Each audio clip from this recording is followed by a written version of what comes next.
का के चैनल में आपका स्वागत है। आज हम गिग्स फॉर गिग्स का problem of the day solve करेंगे। प्रॉब्लम का नाम है काउंट पेयर्स डिविजिबल बाई के। तो प्रॉब्लम समझ लेते हैं पहले। तो हम इसमें एक एरे दिया है और एक इंटीजर दिया है के। ठीक है, हमें फाइंड करना है इस एरे के अंदर ऐसे कितने पेयर्स हैं जिसका सम डिविजिबल बाई के है। ठीक है, इस एरे के अंदर ऐसे कितने पेयर ऑफ इंटीजर्स हैं, मतलब जो वैल्यूज दे रखे हैं उनके कितने पेयर्स हैं जो कि डिविजिबल बाई के हैं, जिसका सम डिविजिबल बाई के है। ठीक है, एग्जांपल देखते हैं। जैसे ये एरे दिया है और के 4 दिया है, तो बोल रहा है कि 5 ऐसे पेयर्स हैं इस एरे के अंदर जिनका सम डिविजिबल बाई के है, डिविजिबल बाई 4 है। ठीक है, कौन कौन से हैं? 2 और 2 पहला पेयर है। अगर इन दोनों नंबर को सम करो, 2 + 2 4 हो जाएगा, ये डिविजिबल बाई 4 है। ठीक है, तो हमारा एक पेयर सही है। फिर 1 + 7 करो, 8 हो जाएगा, डिविजिबल बाई 4 है। ठीक है, तो ये भी हमारा एक पेयर सही है। ऐसे ये वाला पेयर ले लो, 7 + 5 कितना होगा? 12 होगा, ये डिविजिबल बाई 4 है। तो ऐसे करते करते 5 पेयर इसके अंदर अवेलेबल हैं जिनका सम डिविजिबल बाई के है। ठीक है, तो हम इसमें बेसिकली करना क्या है कि हमें, अगर इसको ऐसे लिखें कि हमें दो नंबर्स फाइंड करने हैं इस एरे के अंदर। मान लो वो आई और जे पॉइंट को पॉइंट कर रहे हैं। ठीक है, दो इंडेक्स उसको पॉइंट कर रहे हैं। तो array of I, array of J, इनका हमें मॉड निकालना है कि 0 होना चाहिए। ठीक है, mod should be equal to 0, मतलब इन दोनों का sum divisible by k. Divisible का मतलब क्या हुआ? के से मॉड निकालो तो वो 0 आना चाहिए। तो हमें ये करना है बेसिकली। ठीक है, तो समझते हैं कैसे सॉल्व करेंगे। ब्रूट फोर्स अप्रोच तो समझ में आ ही गया होगा। इसमें करना क्या है, ब्रूट फोर्स में एरे को ट्रेवर्स करो और हर पेयर ट्राई करो। मतलब दो फॉर लूप लगेगा, नेस्टेड फॉर लूप लगेगा, और हर पेयर को ट्राई कर लो। जैसे इस 2 के साथ पहले इस 2 को ट्राई कर लो, फिर इस 2 के साथ ये 1 को ट्राई कर लो, फिर 7 को ट्राई कर लो। ऐसे इसके साथ पहले ये ट्राई कर लो, फिर 2 के साथ 7 ट्राई कर लो। तो मतलब क्या होगा कि दो नेस्टेड फॉर लूप लगाओ, एक नेस्टेड फॉर लूप लगाओ, और हर पेयर को सम करके देखो क्या वो डिविजिबल है कि नहीं, और काउंट बढ़ाते जाओ। लेकिन उसका टाइम कॉम्प्लेक्सिटी हो जाएगा ऑर्डर ऑफ एन स्क्वायर।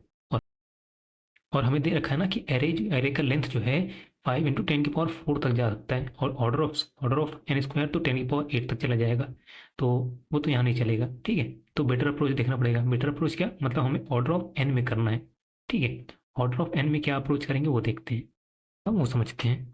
ठीक है, देखो प्रॉब्लम में हमें क्या बोला है, हमें दो इंटीजर्स, हमें पेयर बनाना है जिनका सम डिविजिबल बाई के होना चाहिए, है ना। तो मतलब क्या हुआ कि हमें उनकी जो एक्चुअल वैल्यूज है उससे मतलब नहीं है, हमें बस उनका सम डिविजिबल बाई के है कि नहीं, बस ये देखना है। ठीक है, उनकी एक्चुअल वैल्यू क्या है उससे मतलब नहीं है। ऐसा क्यों बोल रहा हूँ मैं, अभी देखते हैं। तो मान लो दो नंबर्स हैं, एक है 6। सबसे पहले देख लेते हैं हम, k = 4 दे रखा है मान लो। ठीक है, k = 4 दे रखा है, और हमारे पास दो नंबर है। पहला नंबर क्या है? 6 है। इसके साथ मॉड निकालो 4 का, तो क्या आएगा? 2 आएगा। ठीक है, दूसरा नंबर क्या है? 10 है मान लो। इसका मॉड निकालो 4 के साथ, क्या वैल्यू आएगा? 2 आएगा। ठीक है, रिमाइंडर ये है इन दोनों का। अब अगर इन दोनों का सम करो, मान लो हम इन दोनों का पेयर बना रहे हैं, 6 और 2 का पेयर बनाते हैं, 6 और 10 का पेयर बनाते हैं। इन दोनों का पेयर बना रहे हैं, क्या हो जाएगा? 16 हो जाएगा। मॉड करो 4 से, क्या आएगा? 0 आएगा। का मतलब क्या हुआ? मतलब हुआ कि इन दोनों का जो पेयर है इनका सम डिविजिबल बाई के है। ठीक है, ये ट्रू है। अब ये डिविजिबल बाई के क्यों है? अब एक चीज और का ध्यान दो। देखो इनका रिमाइंडर क्या है? 2 है। इसका रिमाइंडर क्या है? 2 है। अब इसके रिमाइंडर्स का अगर सम कर लो, 2 + 2 कितना हुआ? 4। इसका मॉड निकालो 4 से, कितना आया? 0 आया। ये भी डिविजिबल है। तो मतलब क्या हुआ, हमें इनकी वैल्यू जो दे रखी है इससे मतलब नहीं है, हमें बस देखना है इनका रिमाइंडर क्या है।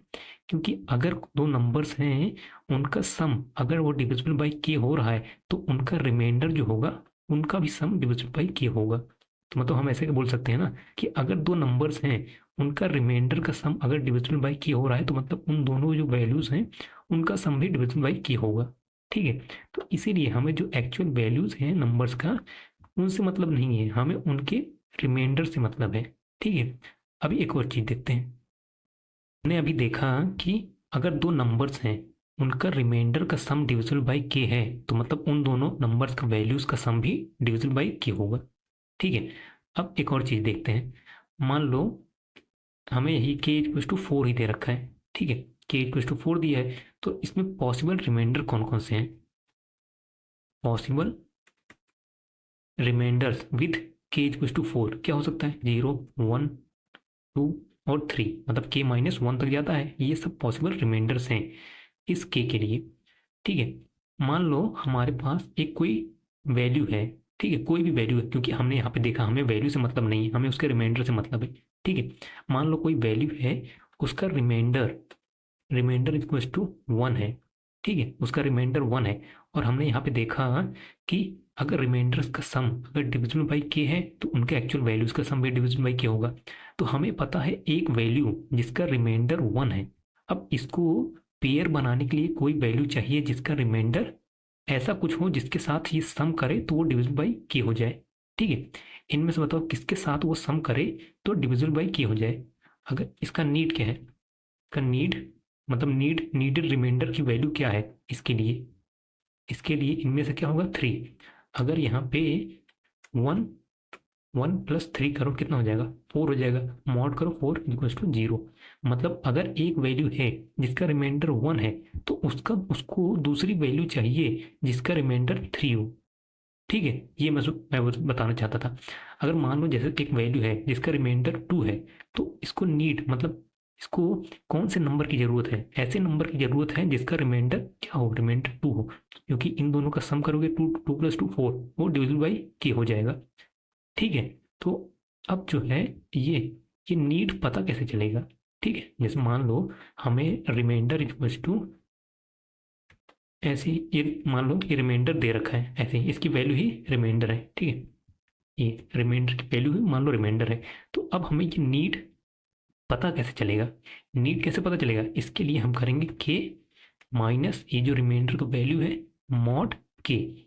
ठीक है, ऐसा क्यों कर रहे हैं, क्योंकि अगर यहाँ पे भी अप्लाई करके देखो ये नीड में, मान लो यहाँ पे के क्या था 4 था, माइनस इसका रिमाइंडर क्या था 1 था, मॉड 4 इक्वल टू 4 - 3 मॉड 4 क्या आएगा 3, मतलब इसकी नीड 3 है।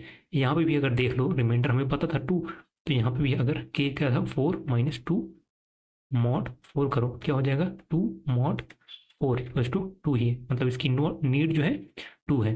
ठीक है, तो ये हमें ऐसे पता चलेगा रिमाइंडर की, मतलब कोई मान लो हमारे पास वैल्यू है, उसका रिमाइंडर हमें पता चलेगा, रिमाइंडर REM ये वैल्यू है, तो इसकी नीड होगी, मतलब इसकी नीड की इसको ऐसा वैल्यू चाहिए जिसका रिमाइंडर ये हो। ठीक है, तो अब इसमें एक चीज अगर ध्यान दो, हमें ये मॉड की जरूरत यहाँ पे क्यों है, हमें ये क्वेश्चन आना चाहिए ये मॉड की जरूरत क्यों है। अगर यहाँ पे ध्यान दो ये तो ऐसे भी हो जाएगा ना, अगर रिमाइंडर इक्वल टू 1 दिया है, अगर ऐसे करो 4 - 1 इक्वल टू 3 हो गया, यहाँ भी 3 था हमारा वैल्यू। ठीक है, यहाँ पे भी अगर चाहे तो चेक कर लो क्या था 4 - 2 इक्वल टू 2, 2 तो यहाँ पे भी आ रहा है। अब ये मॉड करने की जरूरत है, मॉड करने की इसलिए जरूरत है कि अगर मान लो रिमाइंडर इक्वल टू 0 था, अब हम अगर नीड निकालें, नीड अगर निकालें विदाउट ये मॉड अगर निकालें तो क्या हो जाएगा, के क्या था 4, 4 - 0 इक्वल टू क्या हो जाएगा 4। बोल रहा है कि हमें ऐसा वैल्यू चाहिए जिसका रिमाइंडर 4 हो, लेकिन हमारे पॉसिबल रिमाइंडर में ऐसा कोई वैल्यू है ही नहीं, हमारा के ही 4 है, तो उसका रिमाइंडर के -1 तक जा सकता है ना, तो इसीलिए हम मॉड कर रहे हैं। अब यहाँ पे अगर मॉड ऐड कर दो, मॉड चाहे अगर ऐड कर दो 4, ठीक है 4 मॉड 4 इक्वल क्या आ जाएगा 0 आएगा। मतलब क्या हुआ कि एक वैल्यू है जिसका रिमाइंडर 0 है, इसको दूसरा वैल्यू चाहिए जिसका रिमाइंडर 0 हो, तभी जाके उन दोनों का सम डिविजिबल बाई के होगा। ठीक है, ये इंपॉर्टेंट चीज था। अब जितना मैं बता रहा हूँ ना यहाँ पे ये सब हम देखेंगे जब ड्राई रन करेंगे। ठीक है, अब एक चीज और, जैसे मान लो हमारे पास ये रिमाइंडर वाला वैल्यू एक वैल्यू था जिसका रिमाइंडर 1 है, और हमने देखा हमारे पास 5 वैल्यूज हैं जिसका रिमाइंडर 3 है, तो कितने पेयर्स बना पाएगा ये इन पांचों के साथ एक एक पेयर बनाएगा ना, 5 पेयर्स हो जाएंगे हमारे पास। ठीक है, अब इसको ड्राई रन करते हैं और अच्छे से समझते हैं और ड्राई रन करेंगे। ठीक है, मान लो हमें ये एग्जांपल दिया है, ये एरे है और उसका के इक्वल टू 4 है। ठीक है, ये हमें एरे था, और मान लो हमारा काउंट, ये जो रिजल्ट है जो हमें रिटर्न करना है, काउंट इक्वल टू 0 है, मतलब कितने पेयर्स हैं वो 0 है इनिशियली। ठीक है, तो हम क्या करेंगे, हम एक एरे बनाएंगे। एक एरे क्यों बनाएंगे, ये एरे बताएगा कि हम इसमें हमें क्या करना है, हमें ट्रैक करना है ये रिमाइंडर रिमाइंडर से पूरा ध्यान देना है ना। तो हम वही एरे बनाएंगे एक, ये बताएगा कि एक पर्टिकुलर रिमाइंडर वाली जो वैल्यू है, उस वैल्यू के, उस रिमाइंडर के साथ यहाँ पे कितनी वैल्यूज हैं जिनका ये रिमाइंडर है। ठीक है, मतलब जैसे यहाँ पे मान लो हम के इक्वल टू 4 है, तो 4 वैल्यूज होंगी ना, होंगी। ये 0 होगा रिमाइंडर, 1 हो सकता है रिमाइंडर, 2 हो सकता है रिमाइंडर, और 3 रिमाइंडर हो सकता है। ये एरे क्या बताएगा कि 0 रिमाइंडर के कितनी वैल्यूज हैं इसके अंदर, 1 रिमाइंडर की कितनी वैल्यूज हैं इसके इसके अंदर। ठीक है, ये वही बताएगा, क्योंकि हमें पता होना चाहिए ना कितनी वैल्यूज हैं जिनका रिमाइंडर ये है, तभी तो हम यहाँ पे इसको ले पाएंगे। कि मैंने बोला ना कि रिमाइंडर अगर 1 है तो हमें देखना पड़ेगा कि कितनी वैल्यूज हैं जिनका रिमाइंडर 3 है, क्योंकि इसको 3 वाली वैल्यूज चाहिए, 3 रिमाइंडर वाली वैल्यूज चाहिए। तो हमें देखना पड़ेगा कितनी वैल्यूज हैं जिनका रिमाइंडर 3 है, तो उतना ही तो काउंट हमारा बढ़ेगा। तो इसीलिए हमें ट्रैक करना पड़ेगा कि कितने रिमाइंडर, एक पर्टिकुलर रिमाइंडर के कितनी वैल्यूज हैं। ठीक है, इनिशियली सब जीरो होंगे। ठीक है, ये इनिशियली सब जीरो है कि जीरो रिमाइंडर वाली कितनी वैल्यूज हैं, जीरो है। 1 रिमाइंडर वाली कितनी वैल्यूज हैं, जीरो है। ठीक है, अब आगे देखते हैं, देखिए एक एक करके इसको ट्रेवर्स करते हैं। ठीक है, यहाँ मान लो आई, आई है यहाँ पे, पॉइंट कर रहा है इसको, और यहाँ एक एक करके आगे बढ़ता जाएगा। ठीक है, अब आगे देखते हैं। देखो इनिशियली ये आई इक्वल टू 0 है। ठीक है, ये सब वैल्यूज हैं, हमें क्या करना है, हमें यहाँ पे देखा था हमने, हमें रिमाइंडर फाइंड करना है। ठीक है, तो सबसे पहले यहाँ पे आता है आई इक्वल टू 0 है, तो इसका रिमाइंडर क्या होगा, रिमाइंडर क्या होगा, रिमाइंडर होगा, इसकी वैल्यू क्या है, 2 है, 2 मॉड 4 कितना हो जाएगा रिमाइंडर, रिमाइंडर हो जाएगा 2 ही। ठीक है, रिमाइंडर हो गया 2। अब इसको नीड क्या है, नीड हमने देखा था ना, नीड कैसे फाइंड करना है, नीड यहाँ के माइनस रिमाइंडर मॉड के, तो क्या हो जाएगा यहाँ पे 4 - 2, 4 - 2 मॉड 4 कितना हो जाएगा, 2 हो जाएगा। तो मतलब क्या हुआ कि ये जो वैल्यू है, ये जो 2 वाला जो वैल्यू है, इसको दूसरी वैल्यूज चाहिए जिनका रिमाइंडर 2 हो। ऐसे कितनी वैल्यूज हैं जिनका रिमाइंडर 2 है, और ये हमें कैसे पता चलेगा, हमें पता चलेगा फ्रीक्वेंसी एरे से। हमें देखना पड़ेगा कि ये 2 वाले इंडेक्स पे कितनी वैल्यूज है, ये अभी तो 0 वैल्यूज है ना, तो इसीलिए ये कोई पेयर नहीं बना सकता। ये जो है, ये वाला जो 2 है पहला वाला जिसको आई पॉइंट कर रहा है, ये कोई भी पेयर नहीं बना सकता। ठीक है, एटलीस्ट अभी तो नहीं बना सकता। ठीक है, तो इसीलिए हमारा काउंट अभी 0 ही रहेगा। ठीक है, अब आगे बढ़ते हैं। ये हमारा और एक चीज़, अभी हमें एक रिमाइंडर वाला, ये 2 रिमाइंडर वाला एक वैल्यू तो मिल गया ना, इसको अपडेट करना पड़ेगा हमें। 2 रिमाइंडर वाला एक वैल्यू मिल गया, यहाँ पे 1 कर दो, कि मतलब एक वैल्यू हमें मिल गया जिसका रिमाइंडर 2 है। कौन सा वैल्यू है, ये 2 खुद है। ठीक है, आगे बढ़ते हैं, ये आगे वाले इंडेक्स पे आया। ठीक है, फिर से इसका रिमाइंडर फाइंड करना पड़ेगा। इसका रिमाइंडर क्या होगा, 2 मॉड 4 कितना हो जाएगा, रिमाइंडर 2। अब इसका नीड क्या है, नीड वही चीज़ 4 - 2 मॉड 4 हो जाएगा, कितना आएगा 2। ये वाला 2 जो है बोल रहा है कि इसको रिमाइंडर 2 वाली वैल्यूज चाहिए ताकि ये पेयर बना सके और उनका जो है सम डिविजिबल बाई 4 हो जाए। ठीक है, तो अब हमें देखना पड़ेगा इस फ्रीक्वेंसी एरे में कितनी वैल्यूज हैं जिनका रिमाइंडर 2 है। कितनी वैल्यूज हैं, एक वैल्यू है ना, तो मतलब ये जो है इसके साथ पेयर बना लेगा, एक वैल्यू के साथ पेयर बना लेगा, तो हमारा काउंट बढ़ जाएगा। काउंट क्या बढ़ जाएगा, ये 0 था, +1 कर देंगे। ये 1 कहाँ से आ रहा है, ये 1 इधर से आ रहा है, फ्रीक्वेंसी जो एरे है। ठीक है, ये हो गया। अब हमारा और एक चीज़ फिर से, ये हमें एक और वैल्यू मिल गया जिसका रिमाइंडर 2 है। ठीक है, ये रिमाइंडर 2 है, हमें यहाँ पे अपडेट करना पड़ेगा। ठीक है, इसको अपडेट कर देते हैं कि हमें 2 वैल्यूज मिल गई हैं जिनका रिमाइंडर 2 है। कौन कौन सी वैल्यूज हैं, ये दोनों 2 है जिनका रिमाइंडर 2 है। ठीक है, ये यही हम अपडेट कर रहे हैं, इसकी ये जो रिमाइंडर था इसकी फ्रीक्वेंसी पे जाके +1 कर दे रहे हैं। ठीक है, अब ये आई फिर आगे बढ़ेगा, हमारा आई आगे बढ़ा, इसका रिमाइंडर क्या होगा, रिमाइंडर यही 1 मॉड 4 क्या हो जाएगा, 1 हो जाएगा। ठीक है, इसका रिमाइंडर 1 आ गया। अब इसको नीड क्या है, नीड है 4 - 1, 4 - 1 मॉड 4 करो, कितना हो जाएगा, इसका नीड हो जाएगा 3। ठीक है, इसका नीड 3 हो जाएगा। अब हमें देखना पड़ेगा फ्रीक्वेंसी अरे में कि कितनी वैल्यूज हैं जिनका रिमाइंडर 3 है। अभी तो 0 है, तो मतलब कुछ नहीं होगा। ठीक है, इसमें 0 ही ऐड हो जाएगा, कोई फर्क नहीं पड़ेगा। लेकिन हमें अपडेट करना पड़ेगा, हमें बोलना पड़ेगा कि एक वैल्यू मिल गया है हमें जिसका रिमाइंडर 1 है। ठीक है, तो एक वैल्यू मिल गया जिसका रिमाइंडर 1 है, यहाँ पे डाल दिया हमने। फिर से हमारा ये आगे बढ़ेगा, 7 पे आया। अब इसका रिमाइंडर क्या होगा, 7 मॉड 4 कितना हो जाएगा, 3 हो जाएगा। इसका रिमाइंडर हो जाएगा 3। अब इसको नीड क्या है, नीड होगा 4 माइनस 3, मॉड 4 हो जाएगा, कितना हो जाएगा इसका 1 हो जाएगा नीड। अब हमें फ्रीक्वेंसी एरे में फिर से देखना है कि 1 रिमाइंडर वाली कितनी वैल्यूज हैं, हमें फ्रीक्वेंसी एरे में पता चल जाएगा 1 एक वैल्यू है जिसका रिमाइंडर 1 है, तो उसके साथ ये 7 पेयर बना लेगा। ठीक है, तो हमारा एक पेयर बढ़ जाएगा यहाँ पे। इसका वैल्यू कहाँ से मिलेगा, ये जो 1 इंडेक्स है इसको कौन पॉइंट कर रहा है, क्या वैल्यू है 1 है, 1 है यहाँ पे।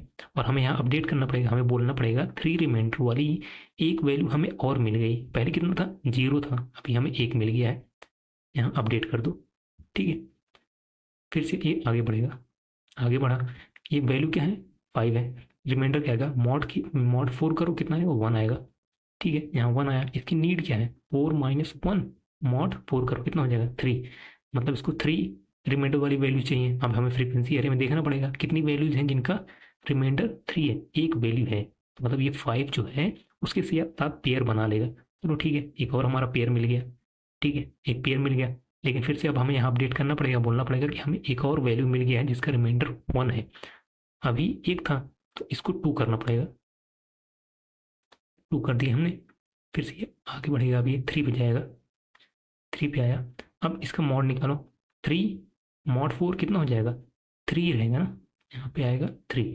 इसको नीड क्या होगा वही 4 माइनस 3 कितना हो जाएगा 1 आएगा, फिर नीड हो जाएगा 1 इसका। ठीक है, इसका नीड हो गया 1। अब हमें फ्रीक्वेंसी एरे में देखना पड़ेगा कितनी वैल्यूज हैं जिनका रिमाइंडर 1 है, कितनी वैल्यूज हैं 2 वैल्यूज हैं, मतलब ये 3 जो है ये वाला 3 इन 2 वैल्यूज के साथ पेयर बना लेगा, तो हमें 2 पेयर और मिल गए। ठीक है, +2 कर दो यहाँ पे, लेकिन हमें अपडेट करना पड़ेगा, हमें बोलना पड़ेगा कि 3 रिमाइंडर वाला एक और वैल्यू मिल गया, पहले कितना था 1 था, अब इसको 2 करना पड़ेगा। ठीक है, 2 कर देते हैं इसको, 2 हमने कर दिया। अब ये आगे बढ़ जाएगा, ये बाहर चला गया, अब हमारे पास कुछ प्रोसेस करने के लिए है नहीं, हमारा काउंट का वैल्यू क्या हो जाएगा, काउंट यही हो जाएगा 2 + 3 + 4 + 5, आंसर हो गया 5 हमारा। ठीक है, यही मैंने एग्जांपल लिया था, इसका आंसर 5 है। ठीक है, चलो अब इसको कोड करते हैं,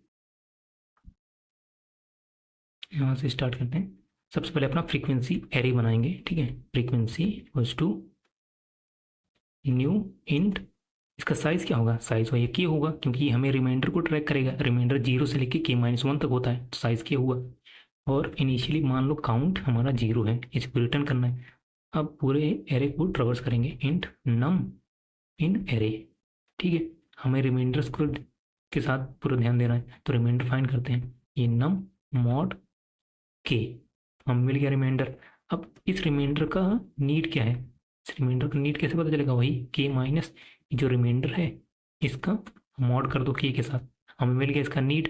ठीक है, अब हम हर बार काउंट को कैसे अपडेट कर रहे थे, काउंट को अपडेट कर रहे थे, ये नीड इंडेक्स पे इस फ्रीक्वेंसी एरे में क्या वैल्यू है उसी को तो हम यहाँ हर बार ऐड कर रहे थे, तो वही करेंगे अपने काउंट में, ऐड करते जाएंगे बार बार। क्या ऐड करेंगे, फ्रीक्वेंसी एरे में इस नीड इंडेक्स पे जो वैल्यू है वो हमें ऐड करना है। क्यों, क्योंकि बोलेंगे ये रिमाइंडर वाली जो वैल्यू है ये नीड रिमाइंडर वाली वैल्यू के साथ पेयर बना लेगा।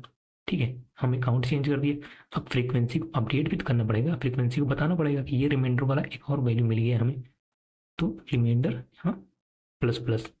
ठीक है, हम हर बार कर रहे थे ना, जब भी हमें यहाँ मिल रहा था ये इसके साथ हम अपडेट कर रहे थे, वही कर रहे हैं यहाँ पे। अब बस एट दी एंड रिटर्न करना है काउंट को, बस इतना ही करना है। रन करते हैं, सबमिट करते हैं,